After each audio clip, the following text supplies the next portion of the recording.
Hoje eu quero compartilhar uma palavra que eu tenho certeza que vai mudar a vida de milhares de pessoas. Eu quero falar sobre algo que mudou a minha história e eu quero muito te convidar a abrir o teu coração para que essa palavra possa mudar a sua história também. Hoje é um domingo atípico e eu confesso que eu estou muito honrado com uma oportunidade que eu tive ainda há pouco.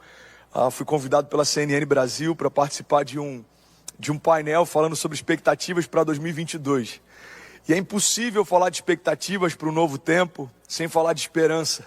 Então você que está online, a gente tem um culto um pouco diferente hoje e eu vou focar todo o nosso tempo na palavra. Eu quero de verdade que você abra o teu coração. Eu tenho certeza que essa palavra vai gerar vida em você. E se você puder fechar os seus olhos, eu quero orar com você. Pai, obrigado por essa palavra.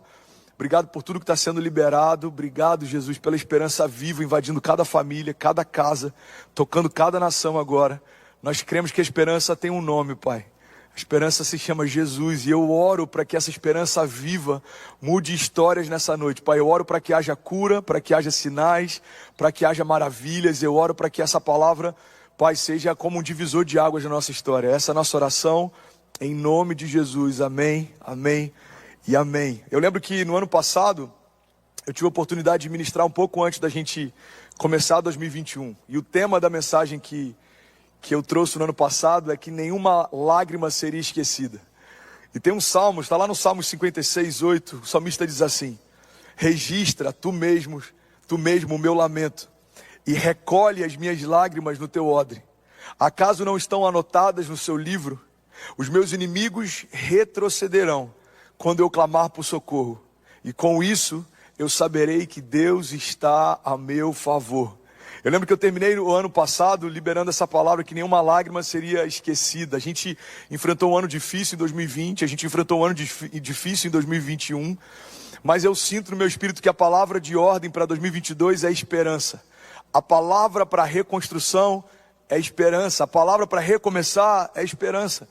A gente vê inúmeros milagres, inúmeros heróis da fé que precisaram de esperança e de fé para reconstruir um mundo que estava em caos. A gente vê isso com o Noé. Noé, ele termina o dilúvio e olha ao seu redor e o mundo que ele conhecia não existia mais. Ele precisa pegar a sua família, os seus filhos e recomeçar do zero. A gente vê isso também na história de José. José foi um homem chamado por Deus, um grande sonhador. E ele precisou ter sabedoria para governar em tempos de paz, mas principalmente ter sabedoria para governar em tempos de crise.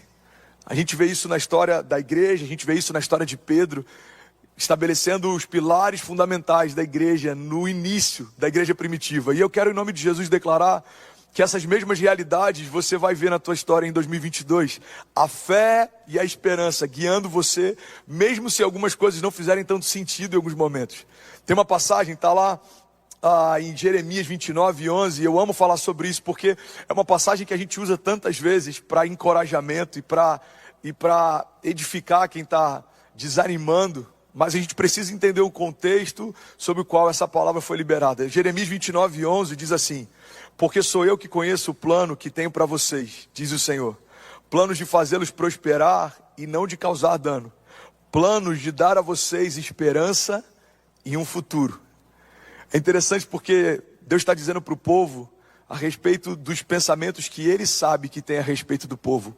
Aqui Deus está deixando bem claro, irmão, que quando Ele diz que Ele sabe os pensamentos que Ele tem, é porque existem outros pensamentos a respeito daquele tempo e daquele povo. Deus está dizendo: olha, eu sei que tem pensamentos de morte, eu sei que tem pensamentos de desânimo, eu sei que tem gente pensando em desistir, mas eu bem sei os pensamentos que eu tenho a vosso respeito, diz o Senhor. E Ele termina essa declaração no versículo 11 dizendo: eu tenho planos de dar a vocês esperança e um futuro. Interessante que quando a gente vê o contexto que essa palavra foi liberada, o povo não estava voltando do exílio, o povo não estava voltando de uma guerra, o povo não estava voltando de um período difícil, pelo contrário, o povo estava no meio disso. O povo está sendo levado cativo, os seus filhos estão sendo feitos escravos, o povo está indo para um cativeiro e Deus está lembrando para eles, no meio desse processo, que Deus não havia se esquecido deles. Primeira coisa que eu quero compartilhar com você, irmão, que ter uma esperança viva não significa acreditar que as coisas vão dar certo, que tudo vai ser favorável só quando tudo vai bem. Muito pelo contrário. Manter uma esperança viva é você escolher o que define a tua história. Você não depender mais de circunstâncias externas, ou de palavras de homens, ou de cenários favoráveis, ou de um bom tempo quando você está navegando, ou de um tempo tranquilo quando você está no meio do deserto. A palavra está dizendo que a esperança viva é justamente uma firme convicção que mesmo que eu esteja na pior fase da minha vida, eu tenho a plena convicção de que Deus não se esqueceu de mim. O salmista, em outro momento, ele fala: mesmo que eu ande pelo vale da sombra da morte, mal nenhum eu temerei, porque tu estás comigo. A tua vara e o teu cajado me consolam. O salmista está dizendo: eu posso estar no meio de um cenário de sombra, de morte, de dúvida, mas a esperança viva que eu carrego é que o Senhor está comigo. O Senhor não se esqueceu de mim, nem me abandonou. O Senhor não me deixou no meio do caminho, muito menos cancelou aquilo que prometeu que faria. Então você que está entrando agora, caiu de paraquedas na nossa live, eu quero falar sobre esperança. E de verdade, se existe alguma área da sua vida que precisa ser renovada, você está no lugar certo. E eu tenho uma palavra de vida para você. A Bíblia fala sobre esperança em vários momentos. Esperança, quando a gente vai para o dicionário, fala a respeito de um sentimento de quem vê como possível a realização de algo que deseja. Confiança em coisa boa, um dos dicionários diz. E uma das outras definições chama esperança de fé. E é interessante porque a palavra Jeremias, Salmos, Isaías, ela fala sobre esperança o tempo inteiro. Jeremias 29:11 a gente acabou de compartilhar, e Salmos 42:11 diz: por que você está assim tão triste, a minha alma? Por que está assim tão perturbada dentro de mim? Põe a sua esperança em Deus, pois eu ainda o louvarei. Ele é o meu Salvador e Ele é o meu Deus. Sabe o que eu acho interessante? É que a gente vê em vários momentos dos Salmos o salmista conversando com ele mesmo, e o salmista ministrando sobre ele aquilo que ele esperava viver. O salmista está falando com uma alma angustiada, e ele está trazendo à memória dele aquilo que dá esperança. Em outros momentos ele pergunta para si mesmo: eu elevo meus olhos aos montes, de onde vem o meu socorro? E logo depois ele responde: o socorro vem do Senhor que fez os céus e a terra. A chave que eu quero compartilhar com você é que não tem problema a gente ter dúvidas no início dos nossos diálogos de introspecção. O problema é quando a gente não tem a resposta que vem logo depois. O salmista está perguntando para a alma dele: por que está assim tão triste? Mas ele termina dizendo: coloque a tua esperança em Deus, pois eu ainda o louvarei. Ele está no meio de um cenário difícil, ele está perguntando: eu levo meus olhos aos montes, de onde vem o meu socorro? Mas logo depois ele traz a resposta. Ele fala: o meu socorro vem do Senhor que fez os céus e a terra. Irmão, olha para mim. Eu posso estar falando com pessoas nessa noite que talvez tenha a primeira parte dessa pergunta, mas você ainda não tem a resposta. E eu quero, em nome de Jesus, liberar isso sobre você. Se você tem dúvida em alguma área da tua vida sobre como vai ser 2022, eu vim aqui só para te lembrar que Deus ainda tem planos de esperança e futuro para você. Deus ainda tem planos e projetos estabelecidos para você. Deus não mudou de ideia, Deus não deixou de ser Deus, Deus não está morto. E são essas certezas que fazem a nossa fé permanecer inabalável, mesmo que tudo esteja desmoronando ao nosso redor. São notícias o tempo inteiro. Irmão, se você ligar a tua TV de manhã e você terminar de assistir à noite, talvez a imagem que você vai ter de 2022 é que nada mais vai dar certo. A política não vai dar certo, a ciência não vai dar certo, a saúde não vai dar certo. Mas a gente precisa entender que, a despeito de algumas dessas realidades, a palavra que Deus estabeleceu para nós permanece intocável dentro de nós. Eu queria muito ouvir um amém, mas já que a gente está no culto online, pelo menos coloca no chat aqui se isso está te edificando. Hoje pela manhã a gente teve vários testemunhos de cura, e eu oro para que enquanto a palavra viva, flua, você seja curado.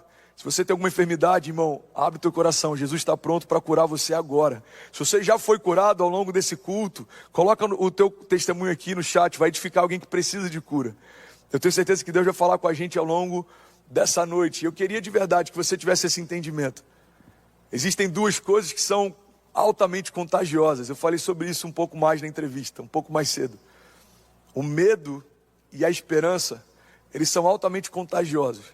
Se você sentar numa mesa com alguém pessimista, em 5 minutos, você vai perceber que parte da tua alegria se esvaiu. Se você sentar com alguém pessimista, você vai perceber que, se isso for contínuo, em pouco tempo você vai começar a se tornar pessimista também. Os pessimistas, ele têm essa característica de contaminar o coração de alguém que estava se movendo por esperança. E às vezes a gente olha isso como se fosse alguém zeloso. Não, essa pessoa ela só é muito realista. Na verdade, os pessimistas já foram otimistas em algum momento, mas preferiram não sonhar mais, porque já se frustraram demais. Irmão, eu não sei se você já teve alguma frustração, mas eu estou falando aqui como alguém que já se frustrou várias vezes, e eu ainda continuo esperando aquilo que Deus preparou para mim. Eu ainda prefiro escolher a esperança como sendo o meu norte, porque é mais fácil e é mais prático a gente diminuir as nossas expectativas, a gente se frustra menos, a gente espera pouco e vive pouco, a gente tem baixas expectativas e as baixas expectativas se cumprem, mas isso é algo natural, isso qualquer pessoa pode viver. O que Deus tem para nós é algo sobrenatural. A Bíblia chega ao ponto de dizer que sem fé é impossível agradar a Deus. É impossível, irmão, você ser pessimista e caminhar em fé, as duas coisas não coexistem. E é por isso que eu quero compartilhar isso com você, porque em algum momento da nossa história, a gente precisa decidir quem é o centro da nossa história. Ou são as palavras de vida que eu carrego, ou são as notícias de morte que me cercam. Ou são as promessas que eu carrego, ou é a opinião dos que me cercam. Irmão, Deus já tem uma opinião a teu respeito, Deus já tem planos e projetos para o teu ano. Deus não foi pego de surpresa em 2021, muito menos vai ser em 2022. E é por isso que a gente tem esse entendimento de que é a gente que vai decidir o que a gente vai carregar, e que, mais do que isso, o que a gente vai carregar é o que vai definir, o que vai contagiar quem está ao nosso redor.